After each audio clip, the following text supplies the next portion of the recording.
Hai sob, ketemu lagi nih sama gue Faisal. Gimana kabar kalian semua? Hari ini gue lagi refreshing sambil kerja di Kebun Raya Bogor dan ditemenin sama Realme X50 Pro 5G yang baru aja diluncurin di Indonesia. Mumpung jadi daily driver gue nih, gue sekarang mau bikin video soal performa dari smartphone ini, khusus bahas performa. Pengen tahu kayak gimana? Mending tonton terus, yuk!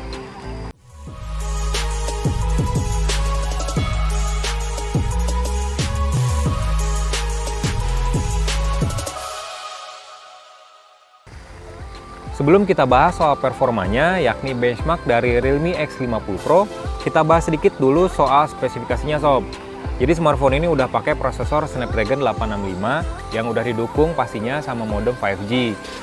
Meskipun di Indonesia sendiri ya 5G-nya belum ada, belum dikomersilkan, bahkan aturannya juga masih simpang siur lah ya. Tapi Realme setidaknya udah mempersiapkan gadget yang udah ngedukung 5G. Jaga-jaga kalau di Indonesia jaringan generasi kelima ini udah muncul atau dikomersialkan. Jadi tinggal pakai aja. Dan posisinya sendiri 5G-nya masih di lock nih sob. Jadi kalau di Indonesia udah open 5G-nya ya tinggal di unlock aja. RAM-nya 12GB LPDDR5. Wow. Storage-nya 256GB berjenis UFS 3.0 dan baterainya 4200 mAh yang didukung Super Dark Flash Charge 65W outputnya. Goks. Nah, ini nih sajian utamanya sob dari video ini.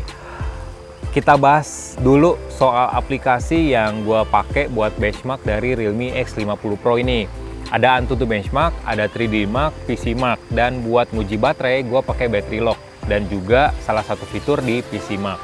Nah, untuk Antutu Benchmark, Snapdragon 865 yang ada di Realme X50 Pro bisa mencatatkan skor sebesar 585 ribuan. Dan itu tinggi banget untuk sebuah smartphone ya. Dan gue pun masuk ke menu ranking yang ada di aplikasi Antutu dan ternyata Realme X50 Pro ada di posisi 4 besar. Wow, sebuah smartphone dari Realme yang biasanya fokus di Indonesia itu kelas menengah dan sekalinya masuk ke kelas atas flagship langsung diganjar posisi teratas di Antutu Benchmark dan itu patut untuk diapresiasi. Good job Realme. Sekarang kita ngomongin soal 3D Mark. Jadi 3D Mark itu adalah aplikasi benchmark buat performa grafis sob. Nah, ada dua pengujian di sini yaitu Slingshot dan Slingshot Extreme di OpenGL dan Vulkan. Kalau di Slingshot, skornya sendiri adalah 8.338 poin. Sementara untuk Slingshot Extreme, skornya 7.084 poin di OpenGL dan 6.456 poin di Vulkan. Nah, berdasarkan menu result di 3D Mark, smartphone ini bisa mengalahkan 99% ponsel pintar yang pernah diuji performa grafisnya di 3D Mark. Yaitu berarti Realme X50 Pro menjadi salah satu smartphone paling kenceng dan mumpuni kalau untuk urusan grafis. Berdasarkan pengalaman gue sendiri, smartphone ini ya memang asyik gitu kalau ngomongin soal grafis. Contoh deketnya nih, contoh realnya main game deh. Main game grafis rata kanan, sanggup di sini. Lancar, smooth, tanpa hambatan yang berarti. Selanjutnya kita ngomongin soal PC Mark. Kalau PC Mark itu ngomongin kayak urusan multitasking, terus pekerjaan yang normal lah kayak chatting, nampilin presentasi, browsing, buka Instagram, dan lain-lain. Buka medsos maksud gua. Kayak gimana performa dari Realme X50 Pro 5G ini? Nah, untuk PC Mark-nya skornya sendiri 11.991 poin. Dan itu menjadi salah satu skor yang tinggi karena sebelumnya gue udah nge-review beberapa smartphone flagship skornya masih 10 ribuan lah di kisaran dan ini nyaris 12.000 skornya. Ya itu berarti tinggi banget kan. Dan ini ngebuktiin kalau Realme X50 Pro memang cocok banget buat orang-orang, buat pengguna yang suka multitasking. Misalnya ngejalanin dua aplikasi dalam satu layar, terus berpindah aplikasi satu ke aplikasi lainnya, misalnya kayak buka WhatsApp, terus buka presentasi, buka Excel, buka Word, dan lain-lain. Jadi ini cocok banget dan pastinya dengan RAM 12GB, terus storage-nya 256GB, UFS 3.0 pula, segala pemrosesan bisa cepet di Realme X50 Pro. Santai dikit lah ya. Sekarang bahas soal baterainya sob. Nah, kalau ngomongin baterai sih, gue pakai aplikasi Battery Lock buat ngebantu gue ngecatat aktivitas dari baterai. Dan buat nguji daya tahannya, gue muter video YouTube di resolusi Full HD tanpa henti, dari 100 sampai 5% nih. Nah, berdasarkan catatan di Battery Lock, 17 jam non-stop video bisa diputar di Realme X50 Pro dengan baterai tersisa 5%. Dan itu menurut gue daya tahan yang bagus.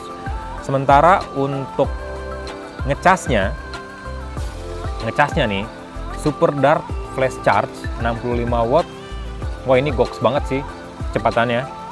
Realme ngeklaim kalau baterai Realme X50 Pro bisa penuh dari 0 sampai full sekitar setengah jam. Dan menurut review gue sendiri, klaim Realme bener sob. Karena dari 5% sampai penuh cuman butuh waktu sekitar 35 menit aja. Istilahnya nih, nyolok dikit, kita tinggal makan, beres-beres dan lain-lain, udah penuh gitu. Kalau dijabarin ya, sekitar 10 menit pertama baterai udah terisi 38%. Dan dalam waktu setengah jam tepat, baterai udah tersisa 94%. Tadi kan udah bahas soal benchmarknya, terus daya tahan baterainya, sama bahas soal spesifikasi singkat. Kalau misalnya ditarik satu kesimpulan kayak gimana? Nah, Realme X50 Pro memang menjadi salah satu smartphone yang beredar di Indonesia dengan performa yang tinggi sob. Bukan cukup tinggi lagi, tapi tinggi banget. Yang megang peranan penting bukan Snapdragon 865 aja, tapi juga RAM-nya 12GB LPDDR5 yang jauh lebih kencang dari LPDDR4X. Storage-nya 256GB UFS 3.0 yang punya override dan read speed-nya yang jauh lebih kencang. Baterainya 4200 mAh yang daya tahannya lama dan kecepatan chargingnya juga kenceng banget berkat Super Dark Flash Charge 65 watt sama sistem operasi Realme UI yang ada di Realme X50 Pro berbasis Android 10. Smooth banget, jadi salah satu OS yang smooth lah menurut gua. Dan perpaduan semuanya itu menjadikan smartphone ini punya performa, punya kinerja yang bagus buat berbagai tipe pengguna. Misalnya kalian seorang gamer, bisa main game apapun di sini, dari yang game ringan sampai game berat sanggup di sini.